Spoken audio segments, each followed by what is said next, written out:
شوية حاجات مهمة هنتعلمها في الفيديو ده. لو اتعلمت من الحاجات اللي قلتها سيب لي كومنت واعمل شير عشان يوصل لأكبر عدد ممكن، وصلي على النبي. اعمل مسافة بينك وبين الناس، وبالذات الناس دول لو قريبين. ليه؟ لأنهم بيعضوا، والعضة بتيجي في القلب على طول وبتوجع، لأنهم أقرب الناس لك.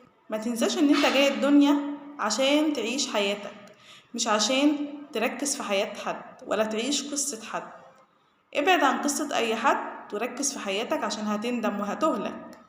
لو مشيت بمبدأ كله إلا ده هتلبس أكبر مقلب في حياتك، لأن هتكتشف سذاجة ظنونك وأحكامك على شخص اللي انت كنت بتقول عليه كله إلا ده، لأن مش هيجي المشكلة غير من اللي كنت بتظن إن هو مش هيأذيك وكنت بتقول كله إلا ده.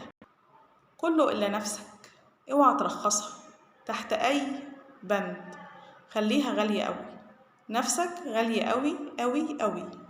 لو شايف إنك في دايرة غلط أو في مجتمع مش شبهك أو بتوع مصلحتهم ابعد، لأن ده كمين وده غلط عليك على حياتك. ابعد عنهم.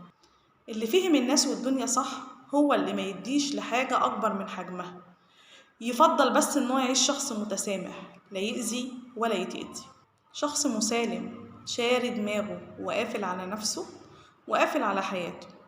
قافل على حياته على مين؟ على كام شخص محترم كده وأصيل يقدر يتعامل معاه، لأن إحنا ما نقدرش نعيش من غير الناس، ولو عشنا مع الناس نعيش مع ناس محترمة وشكرا على كده، علشان الناس المحترمة الأصيلة هي اللي هتقدر تهون علينا الدنيا وصعوبتها وحملها التقيل.